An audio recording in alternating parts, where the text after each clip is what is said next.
ఎన్నో కుటుంబాలని ఆదుకున్న సంస్థ, ఎంతోమంది పేదలకి అపన్నహస్తం ఇచ్చిన సంస్థ ఏదన్నా ఉంది ఆ అనంతపురం జిల్లాలో అంటే ఆర్డిటి అని చెప్పి తెలియజేస్తున్నాను. ఈ ఆర్డిటి సంస్థ ద్వారా ఎంతోమంది విద్యావేత్తలు బయటకు వచ్చారు.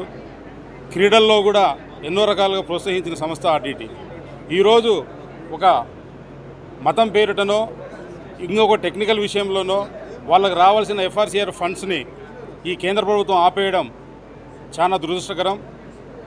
ఆ పని చేయడం వలన ఎంతోమంది విద్యార్థులు కానీ పేదలు కానీ వాళ్ళ ఉపాధిని కోల్పోయే ఆవశ్యకత ఉంది. కాబట్టి మేము ఖచ్చితంగా షకీల్ శివన్న ఆధ్వర్యంలో ఈ ఆర్డిటిని మళ్ళా పునర్వైభవం తెచ్చేదానికి ఖచ్చితంగా అందరం కృషి చేస్తామని చెప్పి తెలియజేస్తున్నాను. అలాగే వైఎస్ఆర్ కాంగ్రెస్ పార్టీ కూడా ఆర్డిటి సంస్థను పునరుద్ధరించడానికి ఖచ్చితంగా ముందుంటుంది. అదేవిధంగా మా జిల్లా అధ్యక్షులు అనంత వెంకటరామరెడ్డి కూడా ఆల్రెడీ ముఖ్యమంత్రి గారికి ప్రధానమంత్రి గారికి కూడా లేఖ రాయడం జరిగింది.